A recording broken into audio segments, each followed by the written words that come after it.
Hey, everybody. Josh Carter here of the Resistance Podcast. Thank you for tuning in. Um, Tonight, we have a really, really cool guest for you. I've been really excited about this since we confirmed uh, maybe a couple weeks ago. And so I know on the show, I talk a lot about politics and whatnot, and that's all well and good and stuff, but there are certain issues that kind of transcend the political unnecessary political divides that we have today and just boil down to real human issues. And, when I founded the Resistance, it was never my goal to talk purely just about politics. I really wanted to get into a lot of these interviews with just people that I find really, really interesting. And so the people that I'm having on tonight, they're uh, Brandon and Brianna Vales. Is that correct? Nailed it. Okay. And they have founded the organization Red Light Rebellion. It's an organization based out of Arizona, and it promotes strategies for anti-trafficking or combating trafficking. And their tagline is "Starting a fight against human trafficking." So, Brandon, Brianna, welcome to the show. Thank you very Thanks much, for having Josh. us. So, tell me about Red Light Rebellion. How did this come about?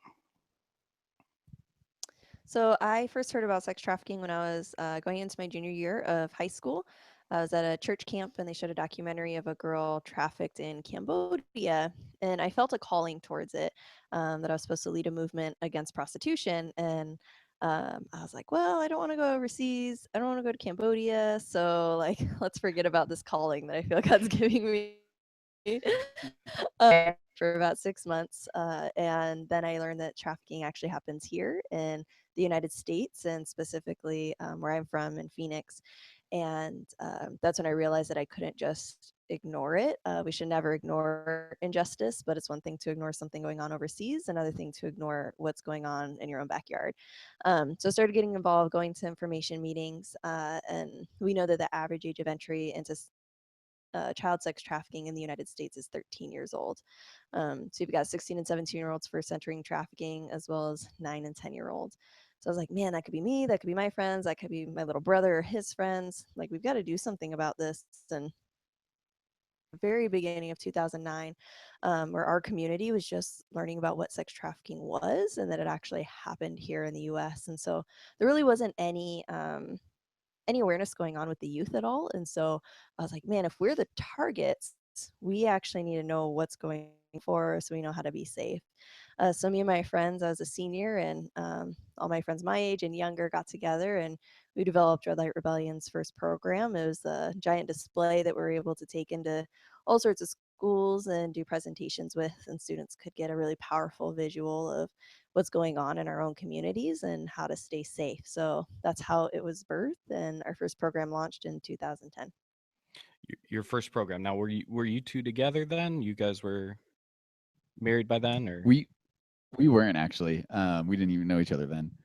so Uh, she suckered you into it, is what you're saying? she did. She got me.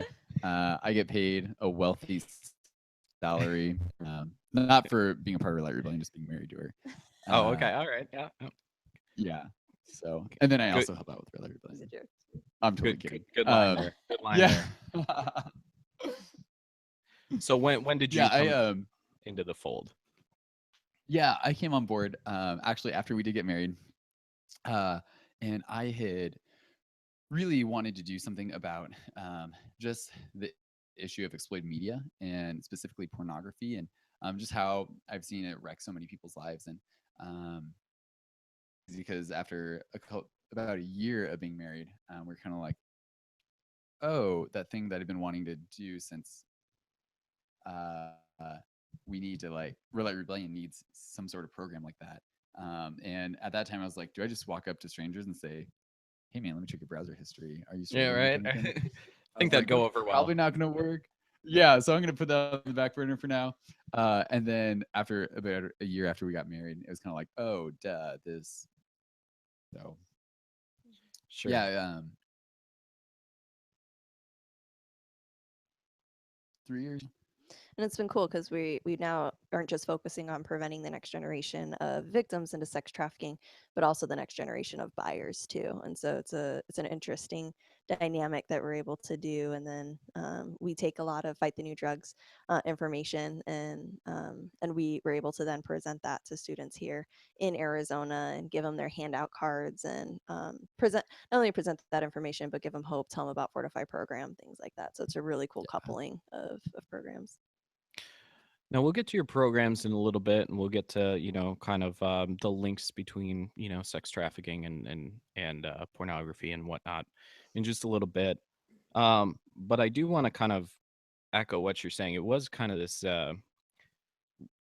heavy realization when at least for me when I realized that this wasn't some just third world problem. This is something that is prevalent right in our own backyard. In fact, I live in the Fox Valley in Wisconsin, and just up north in Appleton, there's a lot of sex trafficking busts going on, and they have organizations that are forming in response to that.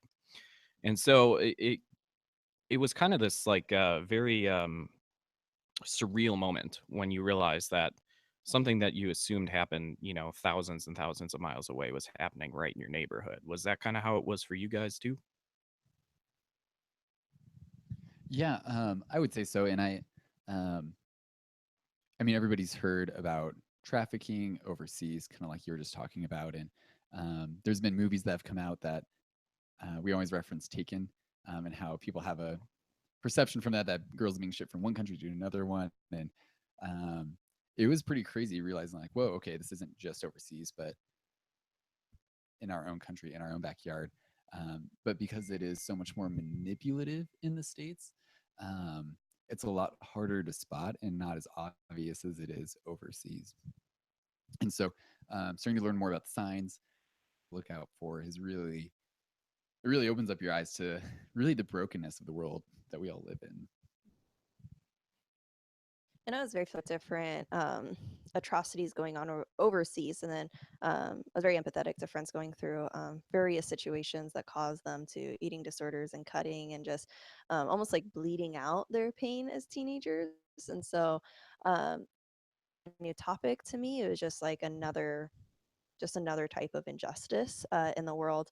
It kind of changed for me though, and it became more personal when I was able to put a face to the statistics and the numbers that I was hearing. I was hearing that there are over 30 million slaves in the world today. Now they're estimating about 45 million. I was hearing, that 13 number. I was hearing that up to 300,000 youth are being trafficked in the states, and so they're all numbers, and they grieved me.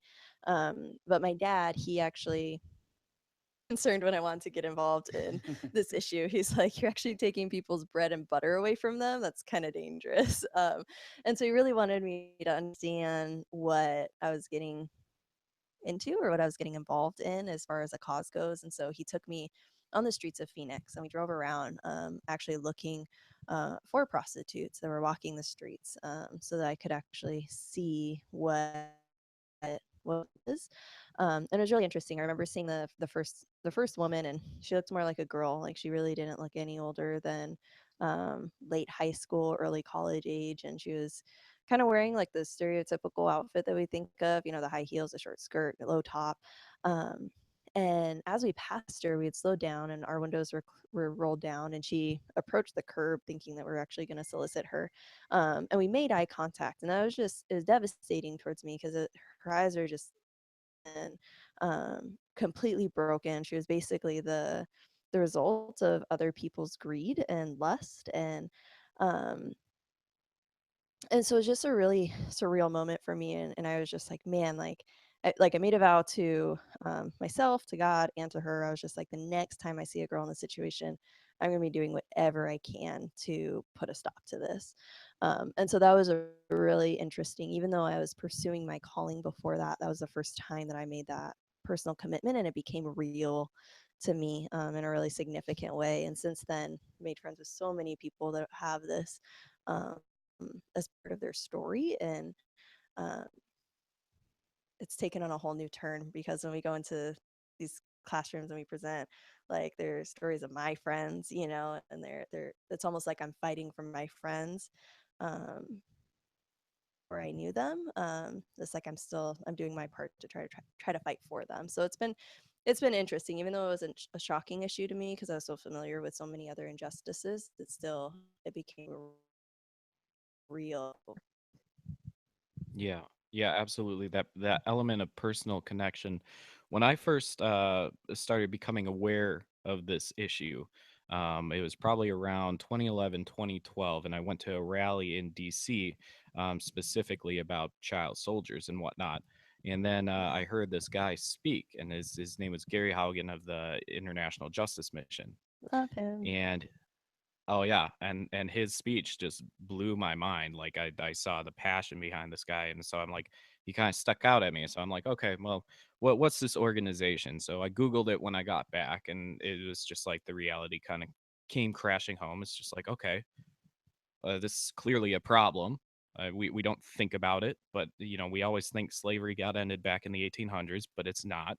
It's still a real prevalent problem today. So I started following them, and then we started, in Wisconsin, we started kind of this little. I'm like, what can I do? Because I do photography, and so my wife actually, that's how my wife and I met. I enlisted her to model some of my T-shirts, and we started selling them and giving proceeds to IJM. And yeah, right. I didn't even know she was gonna be my wife. She kind of scared me when I first met her. So, um, but uh, but yeah, I mean, so that was just kind of my first step into it. But it evolved so much more because this is an issue that's near and dear to my heart. It evolved so much more when I became a parent.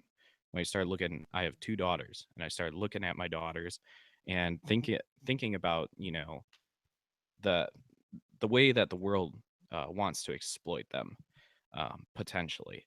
And that's just, I mean, that's part of the reason that I do what I do here is that I want to try to leave a better world for my kids. So once you put that personal, like you said, you're fighting for your friends.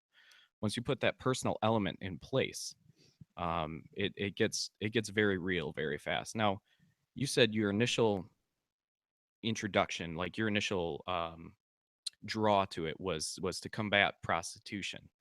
Do you find that that is the common link into trafficking in the US, or is it kind of more of the Hollywood dramatization taken style where people are just snatched? Could you repeat the last part? I couldn't. The Well, sound cut off yeah, on is it the more, for the question. yeah, yeah, do people enter into, being trafficked through prostitution more so, or do they enter in a more Hollywood dramatic fashion where they're actually snatched and kidnapped and sold? It's a great question. It happens all different ways, really. So, um, it, what we've found is that um, kidnapping does definitely happen to people as far as entering into sex trafficking for the first time, but it's not as often as we typically think. Most of the time pimps are very intentional and they're picking and choosing who they're going to exploit. So someone that's never been involved in commercial sex before, they're pretending to be a boyfriend, tricking them into thinking that they love them, they want a future and a life with them. They're pretending to be a professional with these like once in a lifetime opportunities that they just can't pass up. That'll be able to provide them a lot of success and wealth. And pimps will even use current victims to recruit more victims. They'll live at home for the purpose of recruiting their friends and classmates. Um, and so that's typically how we think of it. But we also see that men and women can enter into prostitution initially willingly. But prostitution is a very dangerous industry. The the life expectancy is not very high. You see the most in that for women and men than any other type of profession than you can have. And so, what pimps do is they promise protection. They say, hey, if you work for me, then I'll be able to protect you against whatever customer of yours is, trying to harm you, all that kind of stuff. And so, once that transaction happens, then it's easy for a pimp to then traffic and force or trick, manipulate that prostitute into whatever they want them to do. So we found that even if a man or a woman enters into prostitution willingly, they can still end up being trafficked by a pimp. Although we do know that the pimps are targeting youth, there's a high demand for youth in prostitution, and for commercial sex just in general, whether it's through prostitution or pornography. And so they're very intentional in targeting youth for trafficking and commercial sex purposes. And I would assume that the getting people into the industry, I mean, this is not just low income neighborhood street corners sorts of things. Brandon, have you found with your drive to try to, help people out with pornography stuff, is this like pretty indicative of the industry itself, where where young girls will get agents, and they'll think they'll be making a lot of money, and then they end up, in being trafficked? I mean, is that a common thing? Yeah. And so, yes, to answer your question, and what we've even seen a lot too, and in fact, the new drug have been uncovering that producers of pornography will recruit young people and girls basically the same way that pimps do, in posing as a professional and saying, "Hey, here's an opportunity for you. You're going to be a star. I've got made for you. Actually, let's go take a ride to my place in my Ferrari, like 300,000 square foot building or house or whatever, really big house." But yeah, so they just like paint that picture of success in um, the same way that we see pimps doing, that recruit young people straight into trafficking. Um, there's a pornography recruiting basically the exact same way. And so there are a lot of young people that are entering into it with that hope and desire for glamour or fame. Um, so yeah, I think, was that your question? Yeah, yeah. Well, and is there an element? I mean, one of the kind of, I mean, from my understanding of this issue, and maybe you can elaborate on this a little bit, but from my understanding of this issue, there's kind of an insidious nature to it, because a lot of times, if it's, say, for instance, young girls that they're trying to get them in to traffic them, um, and hook them in, they'll play on feelings of isolation, or, um, social turmoil at home, and they'll offer them something better, kind of this almost elusive fantasy. And a lot of times, young people are kind of suckered into that because they want something more to their life. I mean, is that, Yeah, what we have found is you that seen pimps that? are they're master. Yeah, totally. They're master manipulators. They're really, really good at pretending to be somebody they're not, and um, they're really good at finding out what someone's missing in their life and to that missing part in that young person's life. And so, if that person has a broken family, hey, you can be a part of my family. We look out for each other, and I'll have your back. And or if it's, hey, you want to be more independent, I can get you that independence. Whatever they feel like they're missing, pimps that answer. So if you're familiar with Maslow's hierarchy of needs, it's that triangle. And so at the bottom you have just the basic survival needs, physiological needs of food and shelter. And then as you go up, it progresses in our relationships and our sense of belonging and purpose and career goals and that kind of stuff. So you can have a young person that's on the street that needs that food and shelter, and a pimp sees that and he's able to say, all right, I know how to approach this person, I'm going to offer them food and shelter. Then later on they're going to say, hey, you owe me.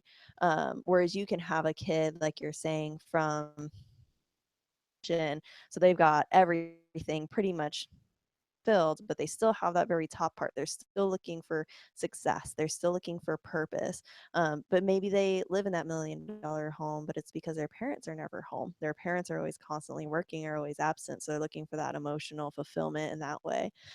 So the pimp's trying to figure out which level of that hierarchy is that child most bent on filling or needing, and then he's going to tailor his approach exactly to that need.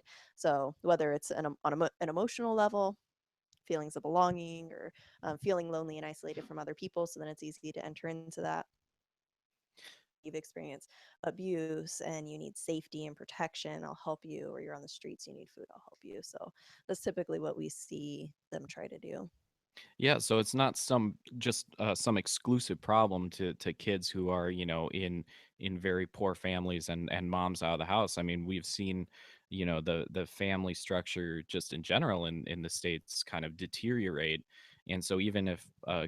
child is from a more affluent home per se, they still could be suckered into this because they, like you said, mom and dad aren't home. They're not paying attention to their kids. They're out there, they're out working, or, they're too busy for them, or they're sucked into their phones, and the kids just like, I have these needs that extend just beyond you giving me a room and some shopping money, you know and that's one of the things that just really blew my mind about this sort of issue. So I know that porn is a very controversial topic too, and it seems like in recent years that a lot more has been coming out about the links between porn and actual trafficking.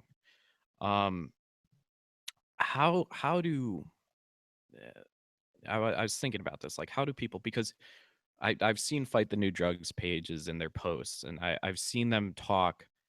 You get two extreme reactions on a lot of these posts. You get the people who are like, it's absolutely awful, ban it, all that stuff. You got the other people who are like freedom of expression and, voluntary Oh, right. entrance into this. These girls are liking what they're doing and they get paid well, and, what's the problem? I'm assuming there's a middle ground there, but I mean, how do you respond to claims like that, where it's just like, oh, well, they're getting paid for what they're doing, and it's basically a transaction. It's like you do when you go into your job and you make money and they give you a paycheck and you give them your time and effort. Yeah. Yeah, so just a couple thoughts. I've got many thoughts on this one. um, I think that what's difficult about it is when you look at pornography being a drug, so the fact that it affects our brain the exact same way that hardcore drugs do. When not everyone that tries heroin is going to get hooked on heroin, but there's a high propensity for you to get hooked on heroin, and heroin's very dangerous, which is why it's illegal.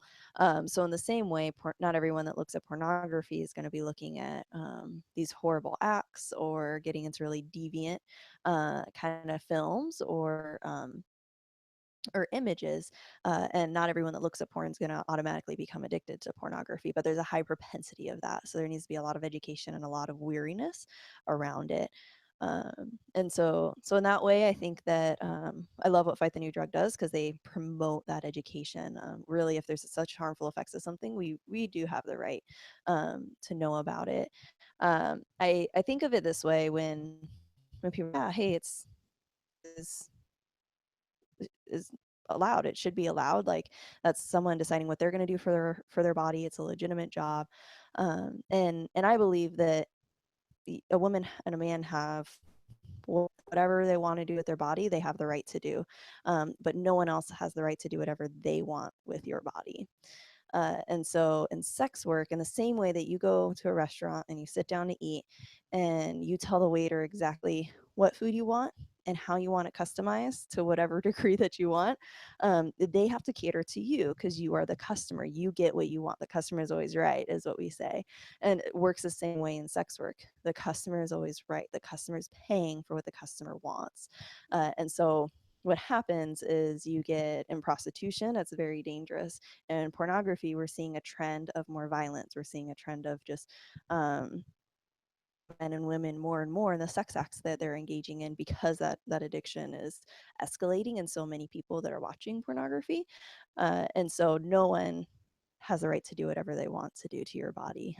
So one thing that I definitely make note of, and what's difficult is that pornography is sex trafficking, and so there's a lot of people that say, yeah, like it should be allowed, it's okay, but it creates a lot of gray area for sex trafficking. Friends was actually in our wedding was trafficked through pornography, and she was 14 years old. She can never get those images, that video off of the internet.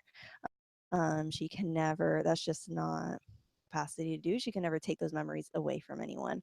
And those people that watched her probably didn't understand what they were watching. They didn't understand that she was being trafficked. Um, Finding law enforcement is telling us that they're actually having a difficult time arresting pimps because what's happening is they're filming the trafficking that they're doing, but unless it's explicitly a minor, to prove that it's sex trafficking and not actually pornography. So pornography actually is creating a gray area within for pimps to maneuver and traffic that makes it even more difficult. It's already difficult to prosecute pimps. It's making it even more difficult to prosecute as well. What I would add on to that is just that um, I think Fight the New Drug did some research, and out of the 300 most popular porn scenes, 298 of them displayed aggression and violence towards women. Have something like this where cultures and generations are learning what love is, what intimacy is like, what sex is like from something like pornography, really distorts what love is about, what relationships are about, and even the way sex works. Um, you just end up with a really warped view, and that's really what we're seeing in our now. And um, why grown men are purchasing children to have sex with is because they have an idea that buying sex is okay, and that's what pornography communicates. It's okay to buy sex and take whatever you want from someone sexually. And so, even just with how it warps perceptions and attitudes, like Brianna was saying, it creates a lot of gray area. I feel even just in our culture. Yeah, that's a very difficult issue. I have a lot of friends that are all over the spectrum from being completely 100% huge advocates for, porn as entertainment, as a tool to spice up your relationship. I've got, friends who are completely against it. I've got friends in the middle.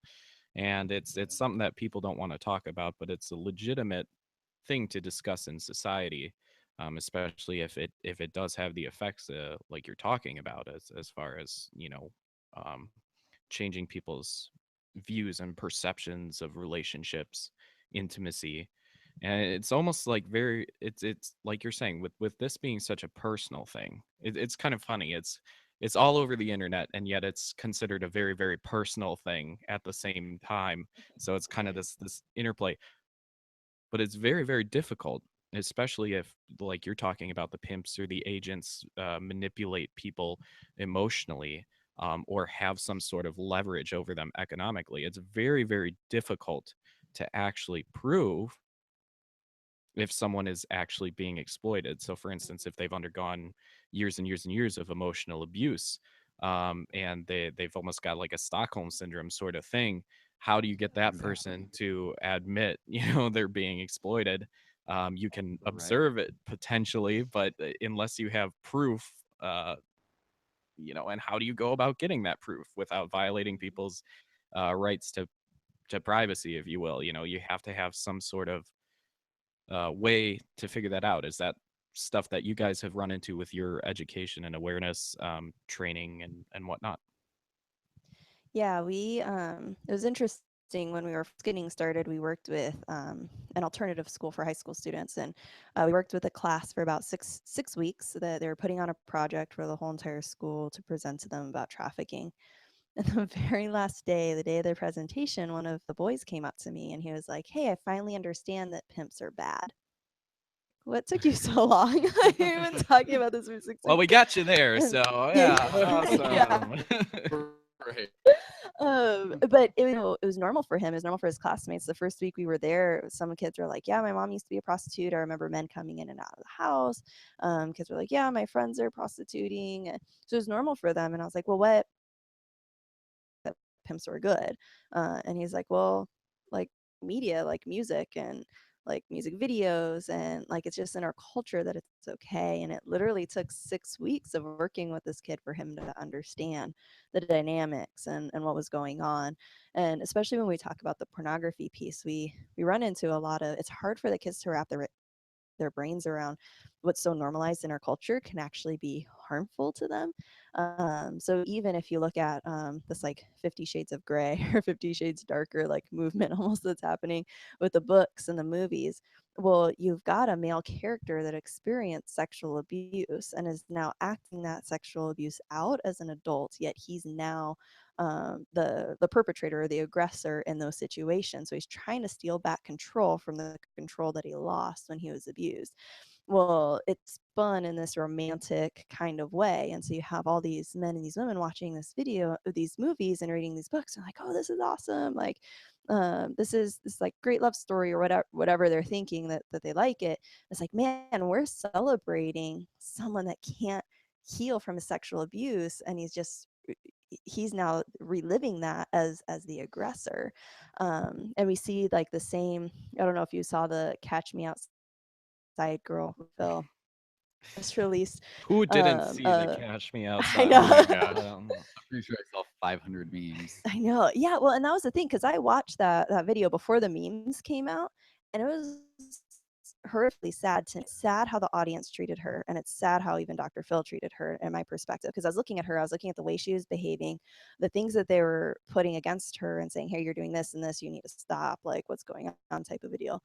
And no one was addressing the fact that that is abnormal behavior for a 13-year-old girl. And you really only have abnormal behavior to that extent when you've experienced some sort of trauma in your life. It doesn't necessarily have to be abuse, but some sort of traumatic event. And then all these memes came out and how she said that phrase incorrectly. And I'm like, man, we're laughing at a girl as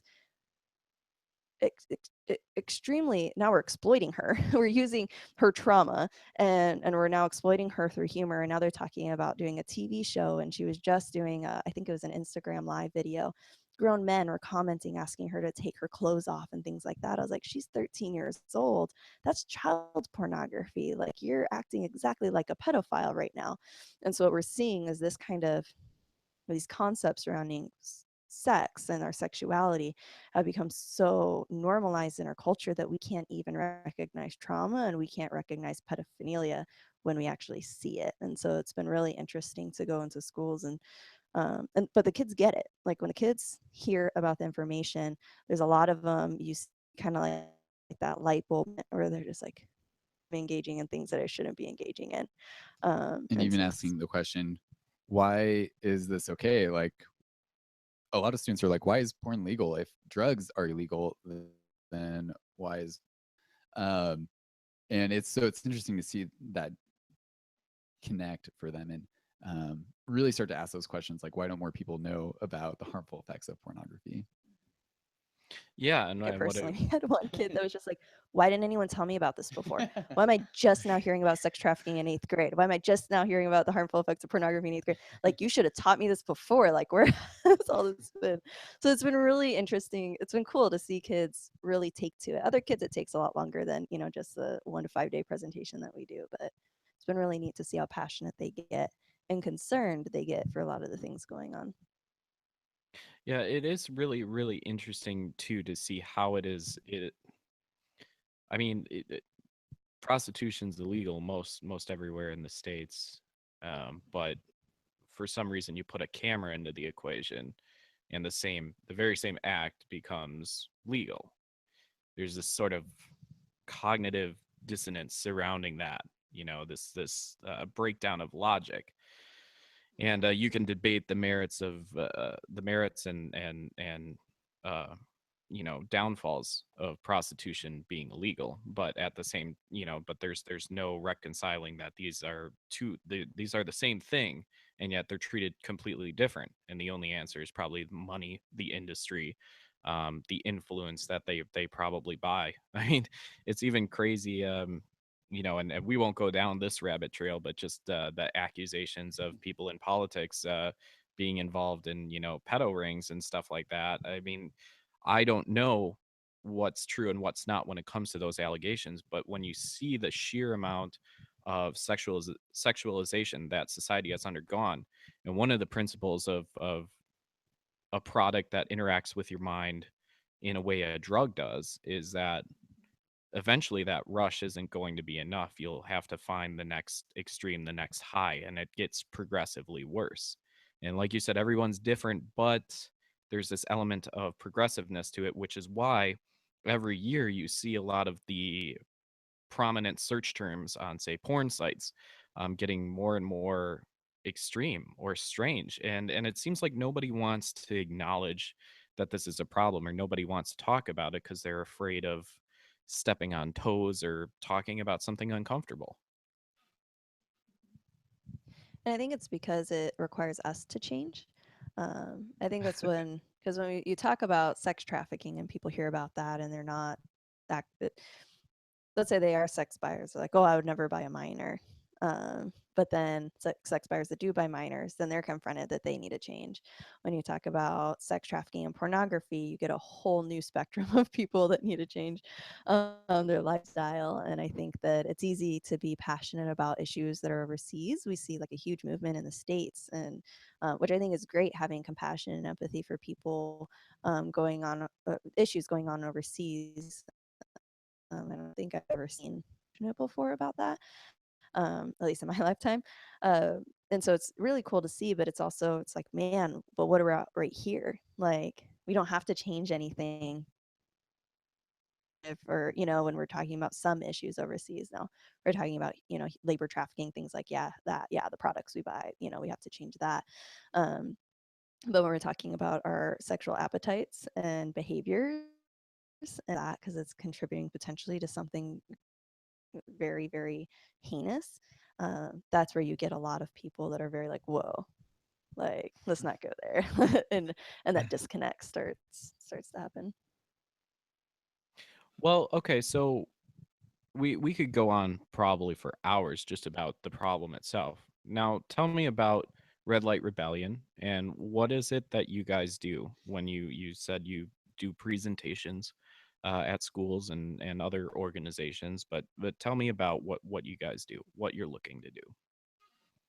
Yeah, we're really looking to obviously educate young people, but really give them the tools to stay safe and help keep their friends safe. Because if students can identify the red flags of a pimp and of a victim, then they can do that. And because uh, with her story, the leverage that young people have on each other is so much greater than what old people have on young people. And so if young people can stay safe and like look out for one another, then we won't have to, like, yes, we do need rescue from sex trafficking. We do need aftercare, but if we're not preventing it from happening in the first place, then we're just making injustice and not truly working towards eradicating it. And so our desire is really to give students the tools to keep an eye out and keep each other safe and stop it before it even happens in the first place. So our programs are they're tailored specifically to the population that we're talking to, and in the whatever agency that they're a part of. So whether that's a school, a youth group, or other community program. So we do presentations where we just talk about the basics of what trafficking is, how pimps recruit, red flags, how to stay safe, then what they can do to join the cause. But we can do up to 5 days with the same group, talking about those things as well as helping students. We do a specialized, what do you call them? Activities. Yeah, that's the word I was looking for. Activities for them to identify, Like trash get ball? like trash give We ball, literally do trash ball. all No the time. joke. We love You it. nailed it. Our post on Instagram or Facebook, I think, is what I posted that. Yeah. So we do fun activities where they actually self-identify their personal vulnerabilities to sex trafficking. So kind of we talked about Maslow's law, that how the pimps are looking for what's missing. Have them identify those things, or even positive characteristics about them, like they're super independent or high achieving or very ambitious.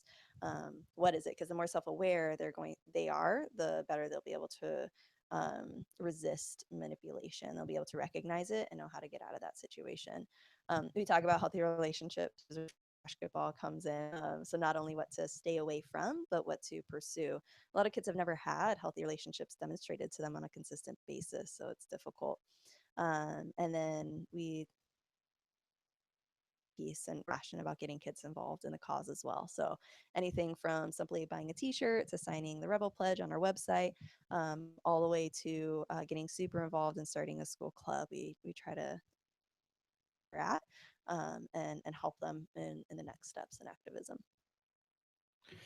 Yeah, one of the things that helped me in high school is I being involved in activities, and I came from a good stable home. My parents were involved with me. I had a luxury that a lot of people, a lot of kids nowadays don't have, and so I never really had a problem with that. But I like kind of what you're saying about quelling it at the source and encouraging youth to step up and take an ownership over an issue that directly affects a lot of their uh, peer demographic.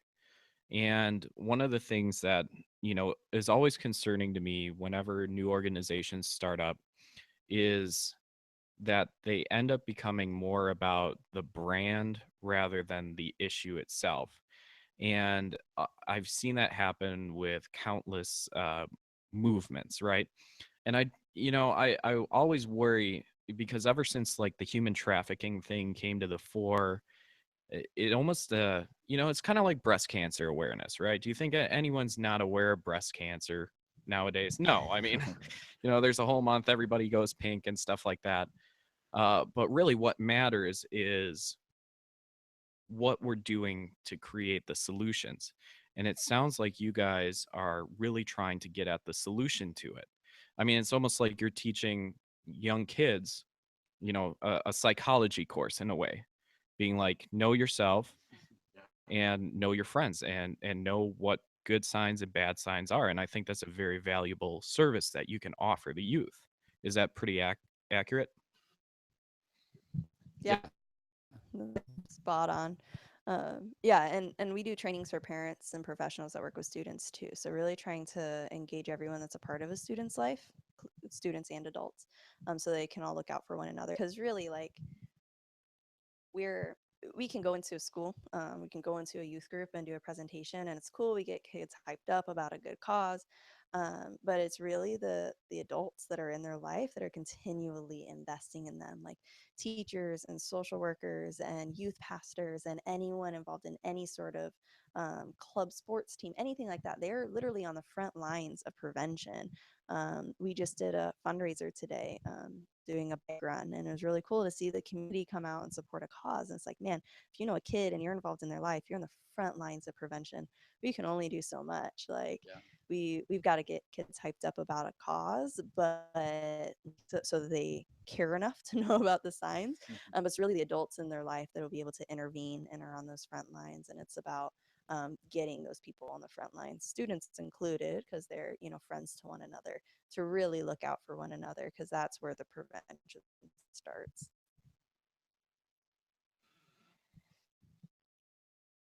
Okay. I just wanted to be sure you didn't have anything to chime in there, Brandon. Oh, we're good. Okay. One of the other things that I've oh, go ahead. Oh no, I was just saying we're good. Yeah. Oh, okay. Those dang mountains in between me and Arizona. All Um, right. so here's another thing. Here's another perhaps a barrier to this entire issue that plays to the advantage of the people who are doing the exploiting here. Um, we live in a hyper individualistic culture, and every culture has this interplay between community good and individual good, right? And I always advocate for the individual being the supreme, especially in this particular uh, discussion. The individual is the key unit that matters, and your body is your property and all this stuff. But it almost seems like in our current culture, we've lost the idea of community good, kind of like what you're saying when you're talking before about changing ourselves. And I mean, like for instance, I drive down the freeway, right, and I see somebody on the side of the road changing a tire, right, or just car broken down on the side of the road. nobody stops anymore because everybody has cell phones, right? They're just like, well, that Right. guy can call for a tow truck himself. You know, he doesn't need my help. He doesn't need a lift into town, so he can use the payphone to call. You know, and but in a way, what's kind of lost is our ability to look out for each other. Is that something that you guys find is a very difficult barrier when you're trying to get not only youth but adults to not only identify the signs of, you know, red flags of trafficking, but also to actually get involved and active in being an advocate for people who are potentially undergoing that? Totally. Yeah, I mean, especially in America, everybody is so driven to and like get all your stuff done, and there's always so much going on in people's lives that it's very easy for us to get so focused on the little dramas of our own lives and forget about the bigger story going on around us. And so we really try to communicate that there is a bigger story, and being a part of something outside of the little drama is not only more fulfilling and brings more satisfaction to yourself, but can create impact in other people's lives that could possibly save their life. I mean, we've heard stories about students intervening in their peers' lives, specifically with sex trafficking, keeping an eye out, and stopping something before that young person was possibly never seen again. Hmm. Something really dramatic to that, to like you're saying, just checking in on someone broken down on the side of the road and saying, "Hey, is everything okay?"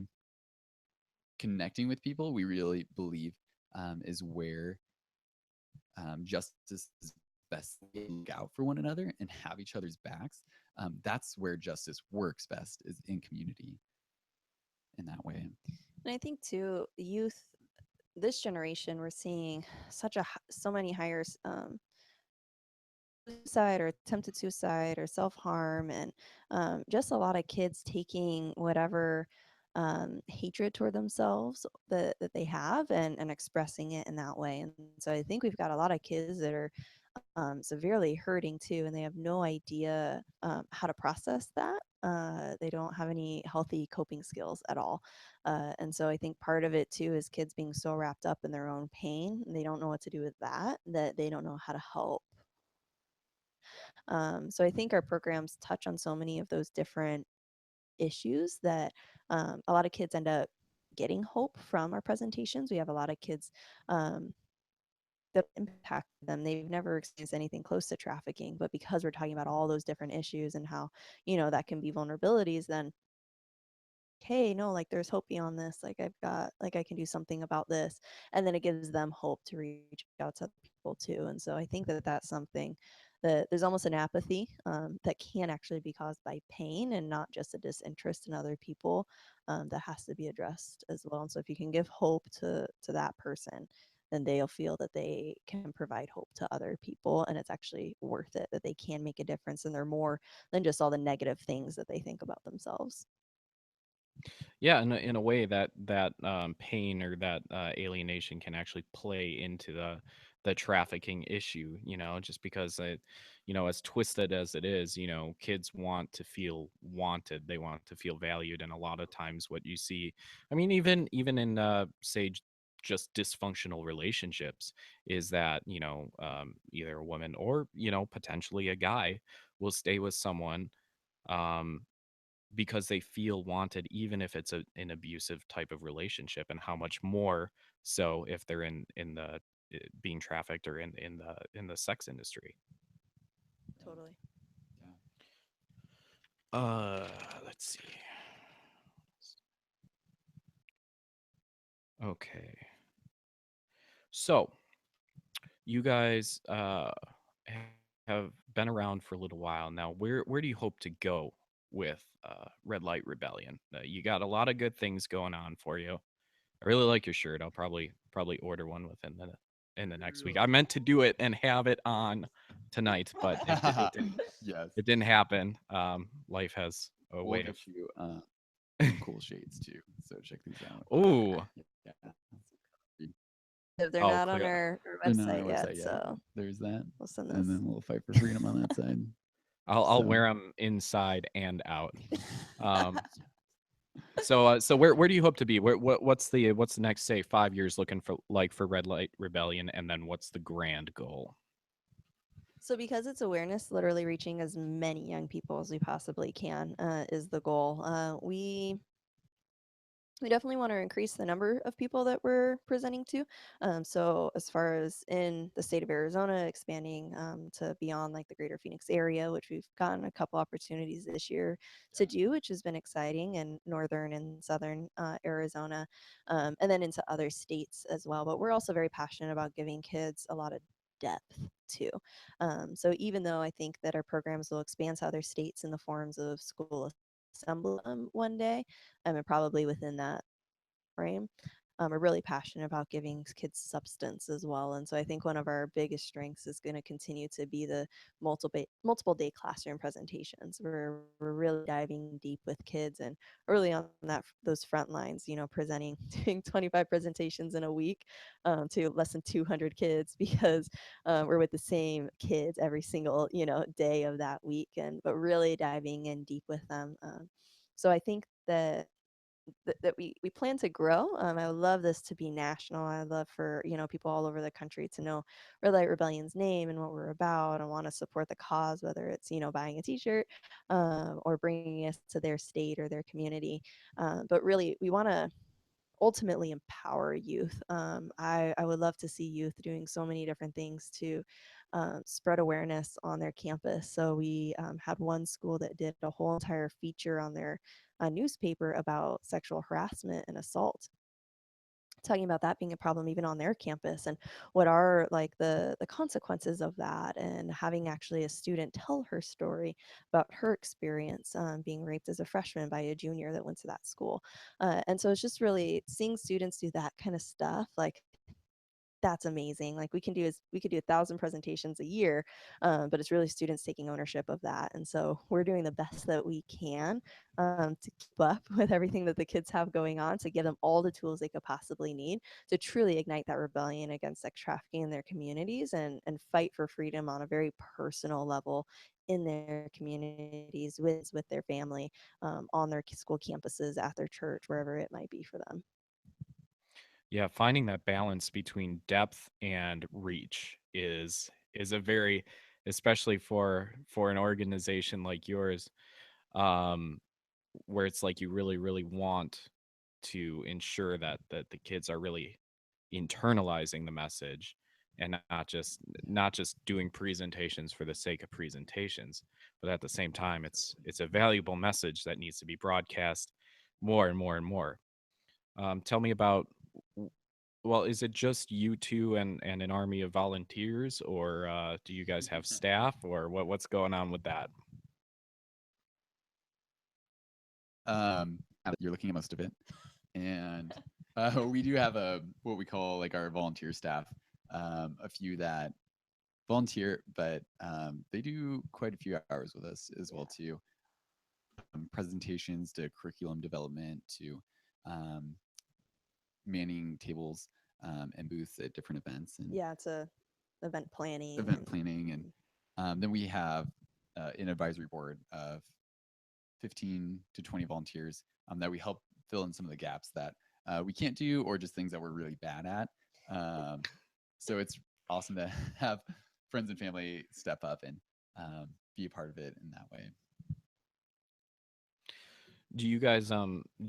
Are you an official 501c3 or 4, or whatever the number We're a is?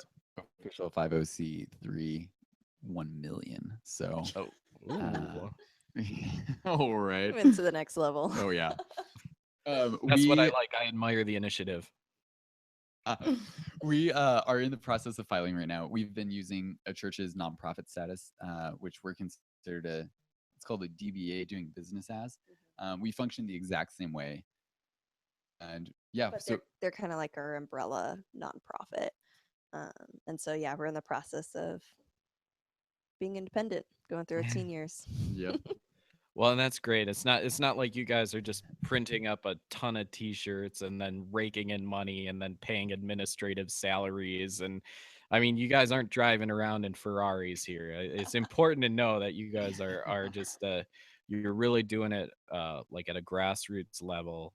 You're relying a lot on volunteers, and as you grow, um, you probably instilling that mentality of responsibility when it comes to your financials and reinvesting in your organization and the curriculum and all that stuff. Is that fair to say?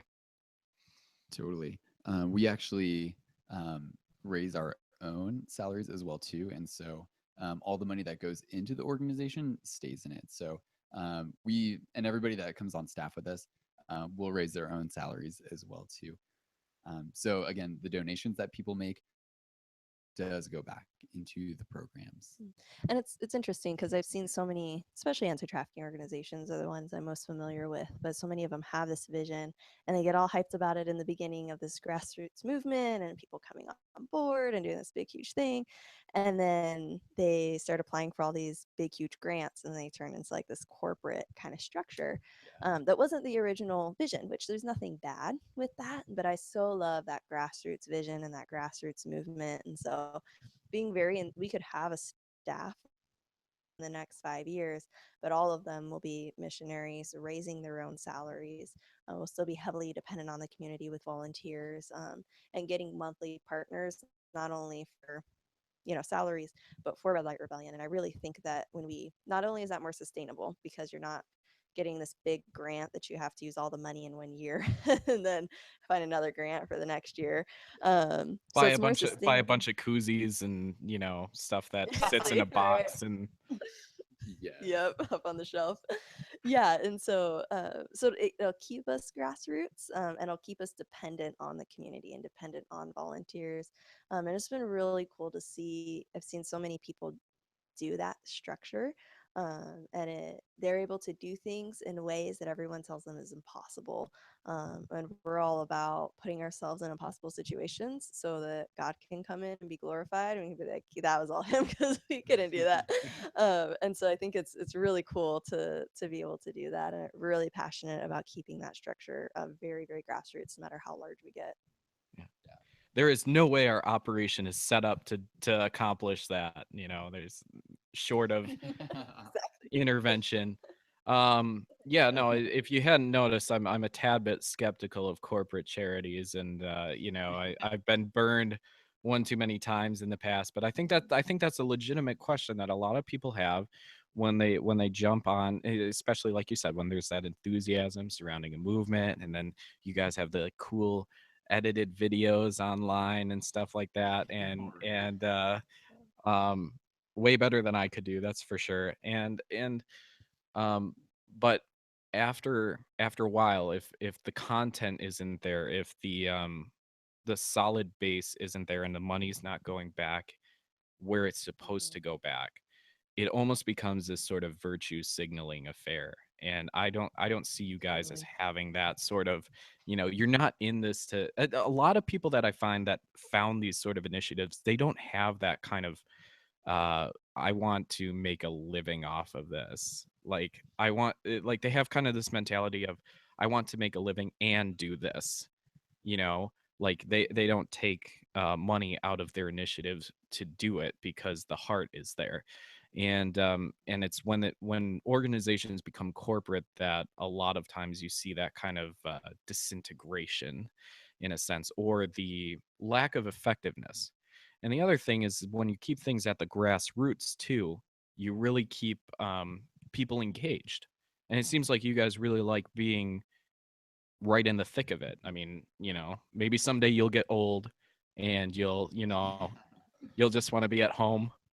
But right now you're young and you got a lot going on for you, and it seems like you like being very active and engaged in what you're doing.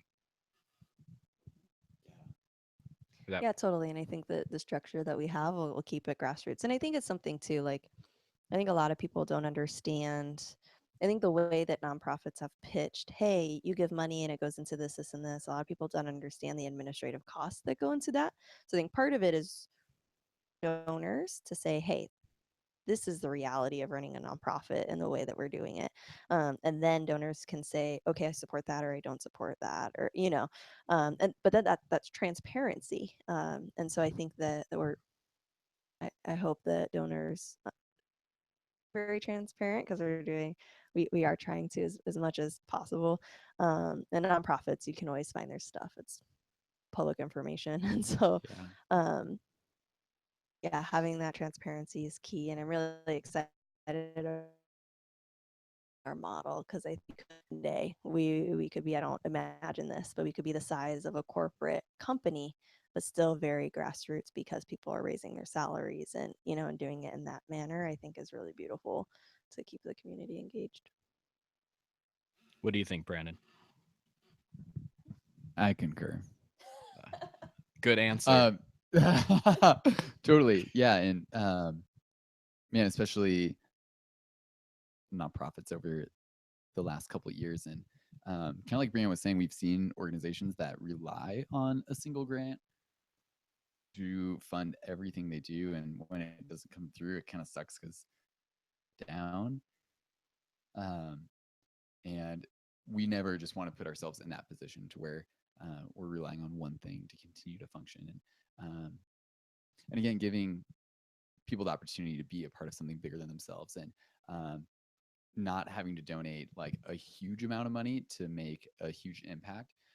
If we can get a lot of people donating what they can to be a part of it, that's a really big deal. Raise our Yeah. support for our own salaries, um, regardless of the amount that somebody gives. It's a big deal for us. And what they give, literally, they become a part of what we're doing and the prevention that happens, because we can't do what we're doing without the support. So Sure, we're sure. super Yeah. pumped every time somebody comes on to partner with us. Right on. Basis too. I truly believe that they are partners with us, so they can take credit for what we're doing Yeah. as much as we can, because they're literally making that happen. I think that's really beautiful, because so many people are passionate about this cause. It is like the hot topic right now, but not everyone has the capacity to do it like Brandon and I are doing it, where it is our job, and that's what we're doing day in and day out. And so for them to be able to be a part of that and to be able to take credit for all of that, I think is a really beautiful thing. So as we finish up here, I like to give each of my guests a chance to say plug like three, four different things that people can take away if they watch this video and they come here to the end and they're just like, what do I got to do next? What do you want me to do? Tell me, take my money, whatever it is. What do you want to see people do to support your organization and support your mission and what you're doing? Yeah. Obviously, just um, and we'll send you a shirt. So that'd be cool. Totally kidding. Yes, financial partnership is huge, but uh, But you will send them a shirt if they swipe the credit card. I just clearing that up. for You will for the send right them amount, yeah. something. for the Okay. right amount, and ask for it. Maybe I should answer this Yeah, question. I'll let you go first. One, I think we we're so passionate about the fact that every single person has inherent value, that can't be compromised. And if we can buy into that, it obligates us to defend and stand up for one another, and we have the capacity to do that. And so we want people to buy into the fact that justice starts with them. And if they can believe that, and if they can buy into their own value and the people around, the value of the people around them, I think the world will change. So I think that's number one. Number two, hit us up on social media. That's really where we do most of our stuff. So put our handles in the bottom. We're on Facebook, Instagram, Twitter, and Snapchat. And so that's where we're constantly promoting what students are doing with activism, and then as well as putting more information about trafficking out. And then if you want to get involved, can definitely great way. And people always ask about it. People see the fist and they're just like, what? Like, What's what's that that? about? Yeah. We've got other t-shirts too. It's on our online store. It's redlightrebellion.org is the website. You can just scroll down and um, And so that's a great way to spread the word if you do want to become a financial partner, whether it's a one time or a monthly, whether to the organization or us personally. You can either donate through the donate button on our website, or email info@redlightrebellion.org if you want to partner with us personally. And then all of our gigs through networking. So if there's anyone that's listening to this is like, man, like my community needs a youth group, my school, whatever it is, contact us, info@redlightrebellion.org, and say, hey, like I think it would be great if you guys came out and talked to the specific group or population, whether it's a youth presentation or even a training for parents or professionals that work with students. We would love to explore what it would look like to come out and do that. Yeah. Anything? I feel like you nailed all of them. But yeah, no. She did a way better job than definitely. you did. Need to find a new job. I'm just kidding. Uh, eh, Networking has been a huge thing that we found out. Schools or like trying to get in that way doesn't work, but it's been really cool over the last few years just for those doors to be open from some reference or some connection that somebody has, and um, so just it's been a huge deal to spreading awareness. Um, so yeah, I would So just yeah, add in that on. summary, believe in yourself that you can do good. Um, Buy a T-shirt, donate. I think Yeah, that's it. That's what I forgot. Social media. Right on. Well, great stuff. Brandon and Brianna, I want to thank you for coming on tonight. If you had any questions or wanted to follow up with Red Light Rebellion, all the links are in the description. I will be buying my very own shirt tonight, as well as buying them a drink if they ever come to Wisconsin. Um, Woohoo! yeah. so first round's on me. Um, yeah, absolutely. I like what they're doing. I like it a lot. And stay tuned for more updates from Red Light Rebellion. If you liked what you heard tonight too, feel free to subscribe to the show on Stitcher, iTunes, Google Play. We also have resistancepodcast.com for our website. We have a YouTube channel you can subscribe to. In 2 weeks, I lost, or I didn't lose. I promised a Australian YouTuber that I've been working with, doing some of my voiceover stuff, that if I made 100 subscribers, I would eat Vegemite live on air, and that's going to happen. So in 2 weeks, I will deliver, guys. I promise. Yeah. Oh, We'll be tuning in for Yeah, that oh one. yeah, we'll be it's there. gonna be it's gonna be awful. She maintains it's fantastic, but oh well.